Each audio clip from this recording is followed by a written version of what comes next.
Hey, today we're here with a very entrepreneurial company. It's a company called Negative Supply Company, and I sort of bumped into them on YouTube. I was looking for a better way to scan my negatives. I've been doing. Oh, you guys know I've been on the podcast. I've been doing black and white photography now for 40 45 years, 35 with film. So I've got a lot of experience with it. So I wanted to get back to film, and I've gotten back to film. I've gotten a couple of large or medium format cameras. But I got to tell you, when I was working with them, I said to myself, there's got to be a better way to scan. I had an Epson 750 scanner, and it was A, slow, and B, I couldn't get the negatives flat, and then had software hookups, and it almost prevented me from getting back into black and white photography. So I got rid of the scanner and said, well, I gotta find a better way. And of course, the negatives were piling up, and it's expensive to have negative scan. It's about $1.50 a piece, and it really sort of depends on the quality. So what do I bump into? Negative Supply. And I looked at their product, and they've got a lot of other products besides the film holders, the negative film holders. I said, this is great. I actually, AJ, I wish I would have been there for the Kickstarter, but sometimes you're a little slow, but that's okay.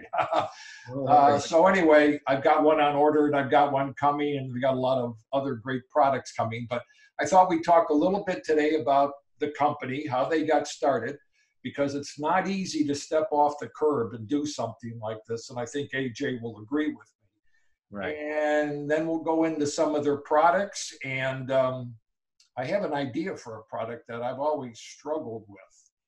Oh, I'd love to hear It can about never it. be improved upon, but it's been around for 50 years, and it's still a pain in the gazoo. So, AJ, Good. how you doing, sir? I'm doing all right. How are you? Really good, really good. So, you guys started in Philadelphia, Right. not necessarily the hub of entrepreneurial or innovation spirit like No, Silicon Valley, right? correct. Yeah. So, started in Philadelphia. That's where my business partner and co-founder of Negative Supply, Saxon McClama, was living. And at the time, I was living near Nashville, Tennessee. So, doing lots of commuting back and forth, flying up to Philadelphia to work on Kickstarter things, or Saxon flying down to Tennessee to work on filming videos, whatever it was. We realized that being in two different time zones, two different regions, it wasn't working. So we found an opportunity to kind of both of us to pack up and move west. So we're in sunny Southern California now. Loving it. It's actually, I can't get my blinds to work right now. So really bright behind me right now because it's a very bright, sunny day here. So anyways, we're happy to be here. But more importantly about the move was gaining space, moving into a region that is flush with machine shops, anodizing shops, artisans of all different brands, resources that we can tap into in a local economy that we can support and that supports us. So we're really happy to be here.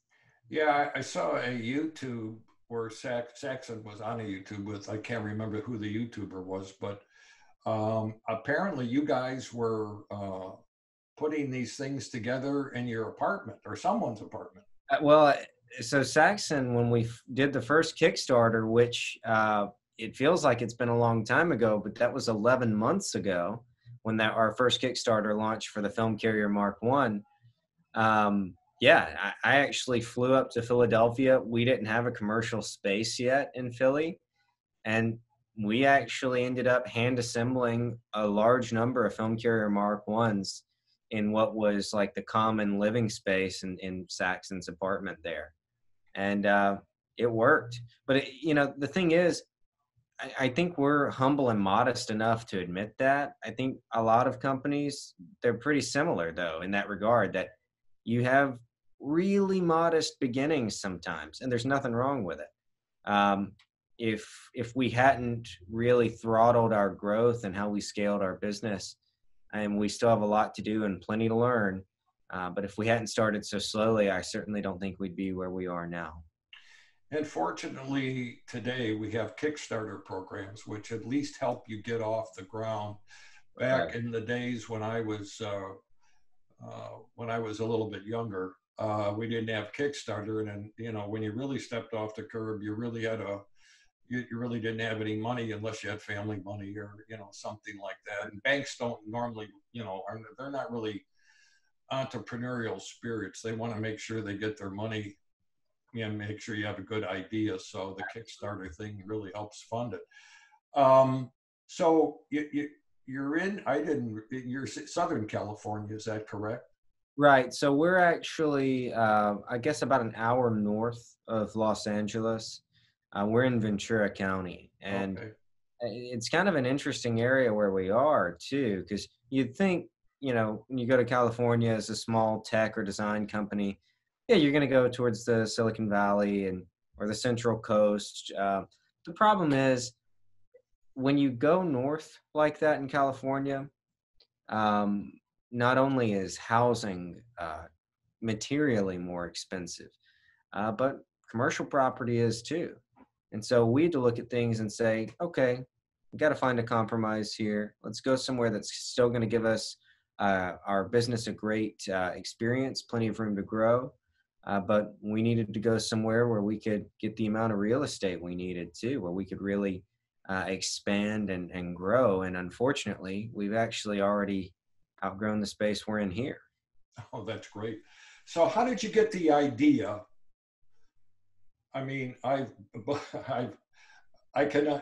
The idea is phenomenal. I want to share my screen a little bit and Okay. show the audience what the negative carrier. This is the Mark II or the 120, and it's just a quick rip off your website. But let me show the people what this thing is, because I'm sure a lot of people haven't seen this. So hang in there and let me. There we go. Okay, here we go. There's no sound on this, but this will give everybody an idea of what this thing does. Yep.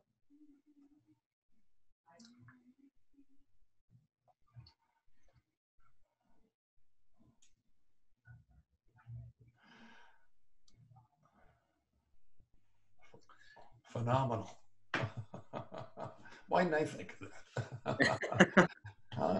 Well, Yeah. it's Anyway, okay.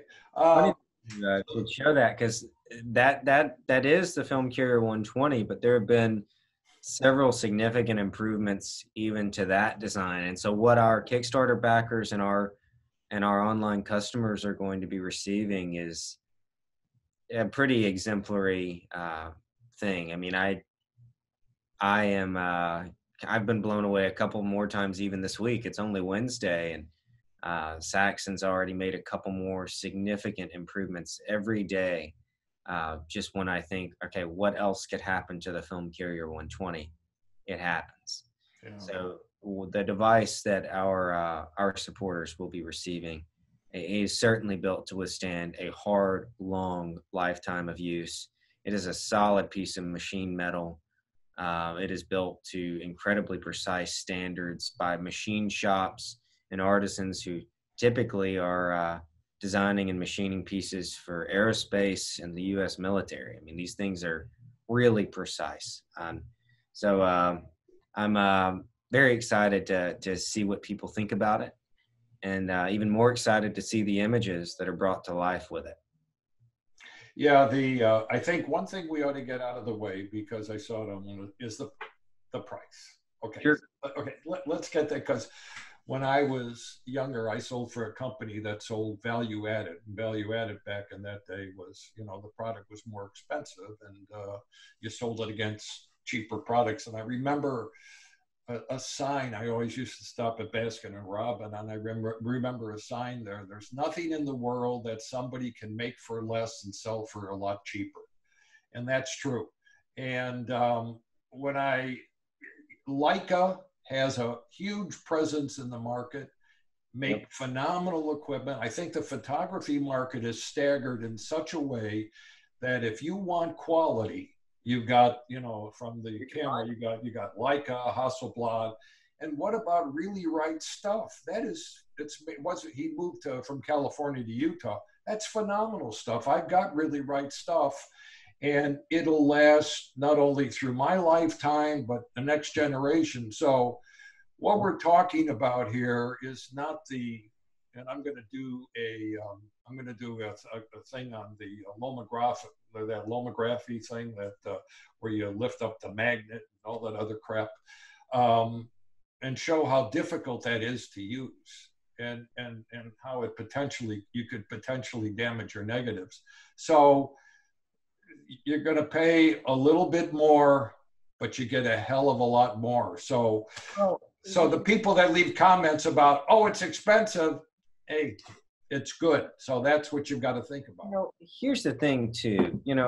Look, I get it. I'm a young person. I have student loans I'm still paying for.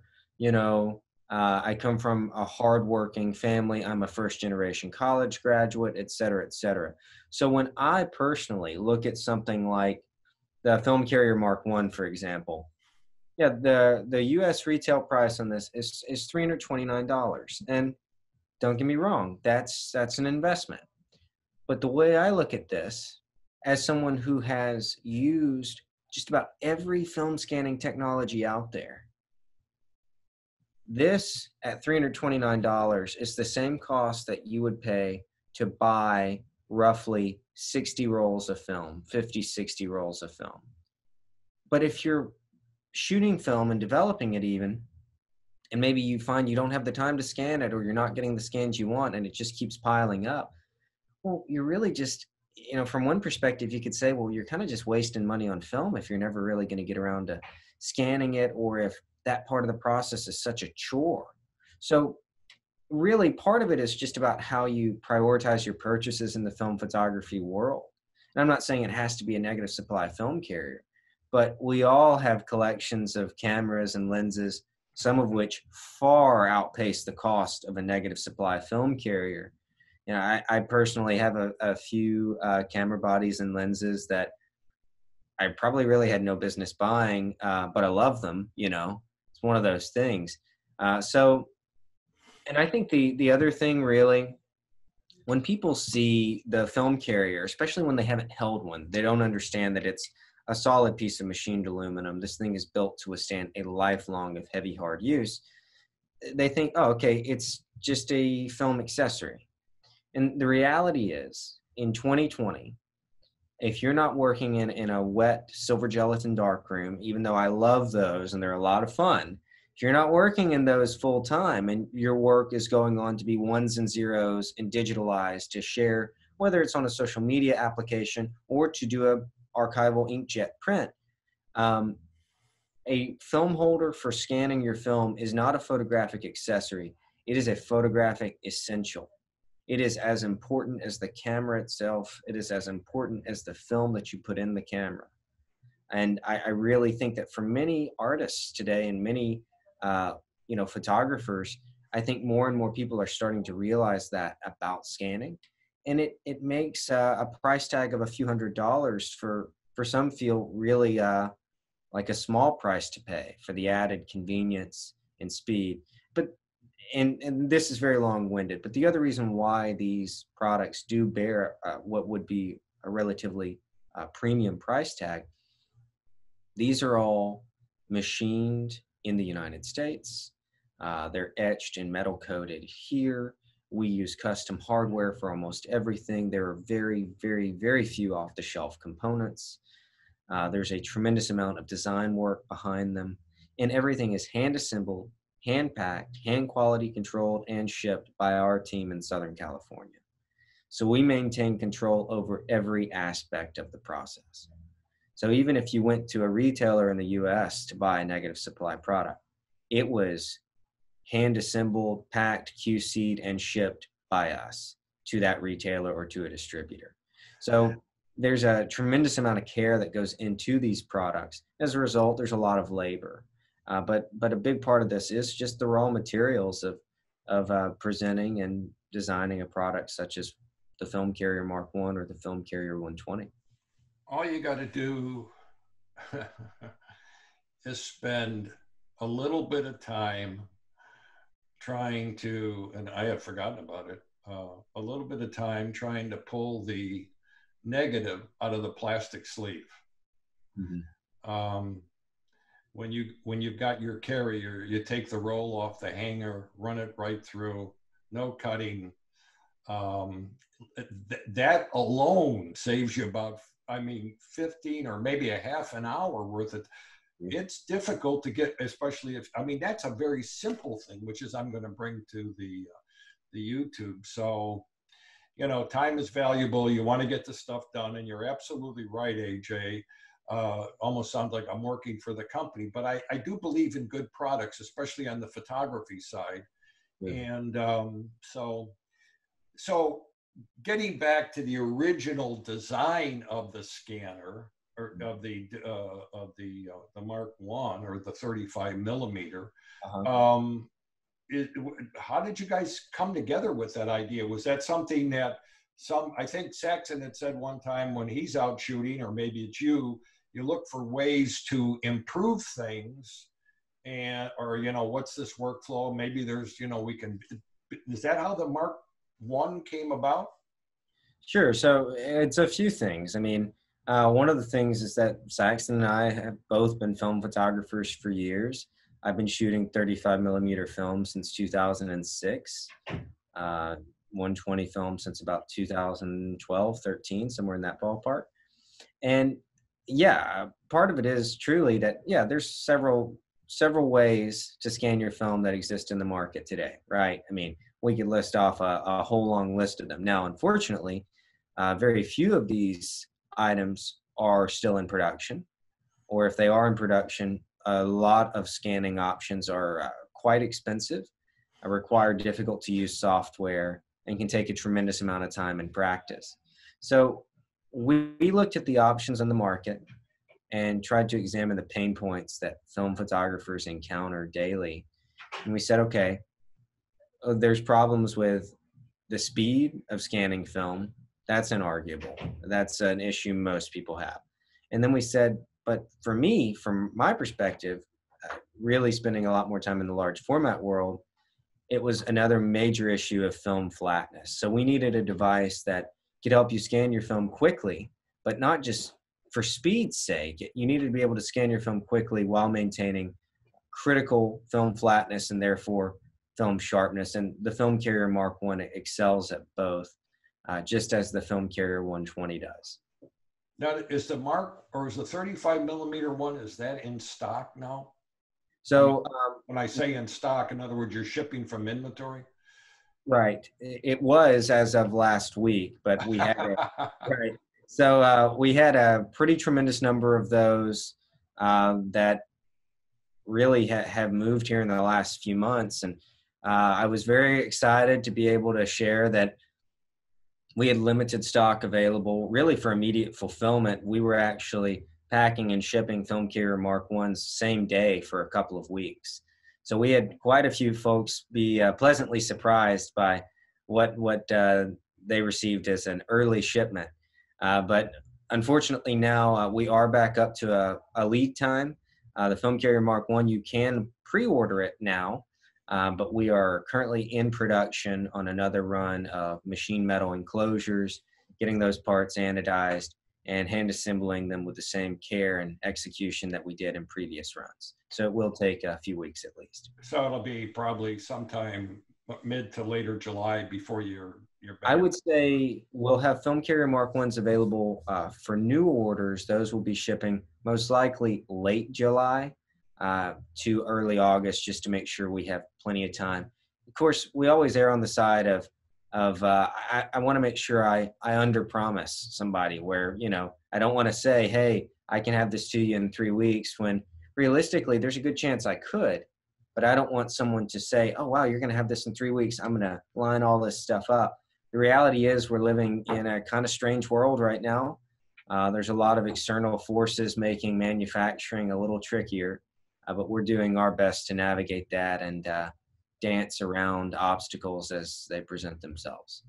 Yeah, as if you get through these crazy times, when the thing comes back, when things begin to come back normally, you'll be skating. It'll be a beautiful experience. Now you've got other products in your line. You've got the hangers, which I really think are neat. That hangs on the door, if there were a door or anything. I mean, the hanger product, obviously, and then you've come out with a new copy stand, which I'm going to get for our place in Arizona. And then you've got the light boxes, Right. um, Two and options. those are pretty well. Those are pretty nice light boxes. And then you've got a small stand, I think, that the negative carrier sits on. Is that correct? Right. So we have I guess, a few different things to cover here, and that's exciting. So I've got a couple parts here that I'm going to give you a quick little kind of behind the scenes glimpse at. Uh, you caught me at a really good time here. So we talked about our film carrier Mark One. You're very familiar with that product, our 35 millimeter film carrier. And then we've talked about the film carrier 120, but I don't think you've seen it yet in this video. This is actually the machine metal enclosure Wow. for the 120. And this thing is, it's a solid piece of metal. I think whenever someone picks this thing up, they're going to know, okay, this is a professional tool. It's not a photographic accessory. This is a photographic essential. This is something that's going to make me want to shoot more 120 film. We can scan full-length uncut rolls of 120 film with this in as fast as 50 to 60 seconds with some practice. Wow. Right. So you can really, really scan some film quickly. Does that handle 6x9 also? Will that space take a 6x9? It will, and that's something that Saxon and I deliberated about for some time. Should it go up to 6x7 or should it cover 6x9? And for me, from a more academic background in photography, the standard formats for medium format really do go up to 6x9. So yes, it will cover 6x9. The full film scanning path will accommodate that negative with a little bit of room on the sides. So perfectly fine for that. Panoramic films, you'll have to do a 2-image stitch for most things. Yeah, that's good. I just bought a Fuji 6x9 with the fixed lens on it, and I was hoping that the 120 would take care of it, and obviously it does. So that's good. You're in good shape. And okay. so, yeah, we were looking out for you. So a few other things. I've got another demo here in my lap I'm about to hold up and show you. But you mentioned our light pads, and we have a few different options. And I think we've tried to do a good job of explaining the differences on our website. On the Negative Supply website, there's a page I think it's just called Lights, that will really explain very detailed tables, charts, explanations of terminology. Should really help explain and address some questions for viewers. But we have 3 options available for purchase now. There's our 4x5 basic light, which will accommodate negatives up to 4x5 inches. It's a 95 CRI light, which means it's going to have pretty high color fidelity and accuracy. It's also a pretty bright light for the investment. Our MSRP on that part right now is just under $100 US. It's a great way to really jump into the camera scanning world. And it's been an exciting product for us. But what was more exciting for me, especially when I got the prototype in my hands, is our Pro Light. So we have 2 5x7 Pro Lights, a 95 and a 99 CRI. You can read more about the tech specs on our website. I don't want to bore people to death with that, but this is one of the samples of the Pro Light. And all sides of this thing are metal. This thing is a substantial tool. and it really matches our design ethos. I think that people, when they pair this light box with their Film Carrier 120, with or without a Pro mount, with or without a Pro riser, they're going to be looking at a comprehensive system that they know they can depend on for many years to come. And so we're very proud of this product as well. And when will those be available, AJ?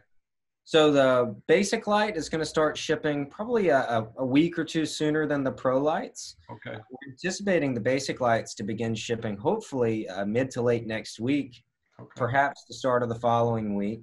And then the Pro lights will be really just right behind that. We've already taken stock of a lot of the components to get these things out the door. It's really now a game of getting things hand assembled, and hard to rush a good thing. So we want to make sure we dot our I's, cross our T's, make sure things are perfect before they go out the door. And hopefully I can get back with you sometime when we get back to Arizona, but sometime in November, December, and see how you guys are doing. But more importantly, when I did see Saxon on the other YouTube video, apparently, and not to divulge anything, but apparently you guys continue to look at new kinds of products for film. Is that correct? I don't know, I don't want to know what, but I'm glad to hear you're taking that innovation and entrepreneurial spirit into some of the other things that need to be reworked in the film market and bring more people into film. Film's not going to go away.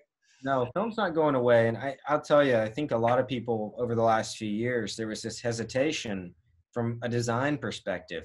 Why would I design and innovate into a field that seems like it's diminishing? And I think a lot of folks just didn't realize that certain films like Kodak Portra stocks or Tri-X, those things are being made 24/7, 7 days a week, 365. They can't make enough of the stuff. Right. So the simple reality is that as long as demand holds where it is, or even fell off a little bit for film, this industry is strong. There's no signs of it slowing, and we're really thrilled to be playing a part. But you had hinted at or asked, were we continuing to innovate? And Saxon has mentioned that in previous podcasts and videos, as have I. It's something that doesn't stop with Negative Supply. So when our Film Carrier 120 Kickstarter launched on February 10, it ended March the 10th. Our Kickstarter campaigns have always been a month. Between the end of that campaign and now, we have launched an over-the-door film drying rack, film drying clips, 35 millimeter canister opener. We've launched our adapter plate and wider brush for the Film Carrier 120, 4x5 basic light, 2 5x7 Pro lights, an 8x10 Pro light, which isn't available for order right now. Our basic riser Mark 1, our Pro riser Mark 2.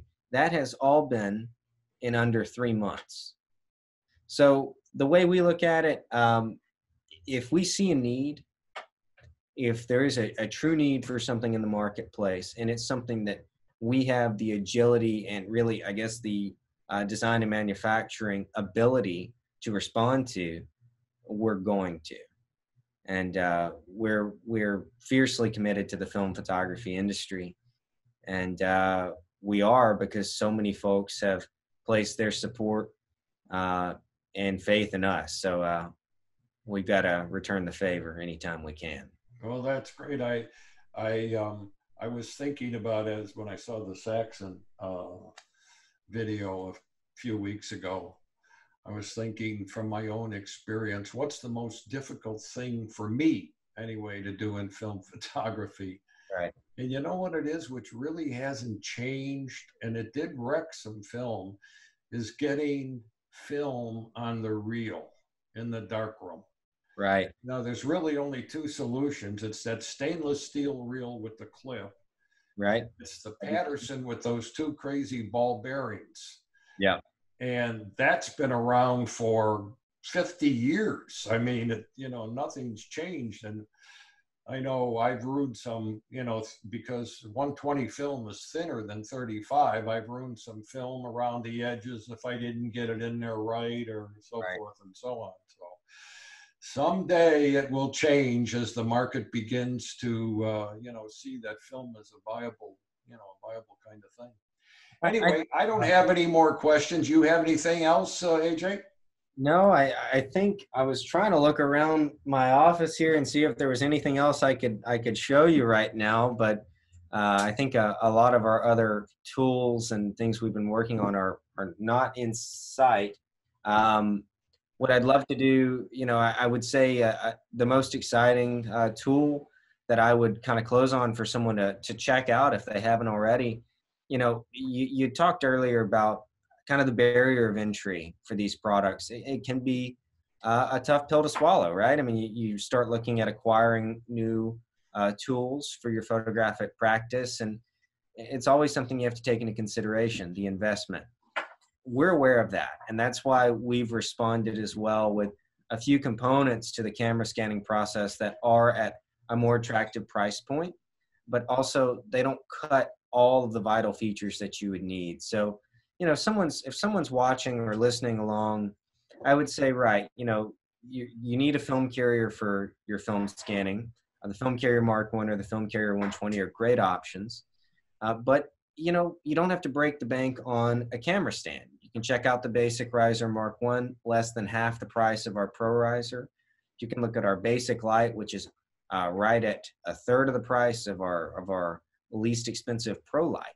So we're trying to really find a solution that works for just about anyone trying to get into this way of working. And I think we're on the right track there. And I'm always happy to answer questions for folks anytime they have them. Well, super. I appreciate you being on the YouTube video, and we're going to switch this over to the podcast too, so it appears there. So we'll send them over to here. We'll send them over to your website, and then I want to follow back in November, December to see how you guys are doing, if that's okay.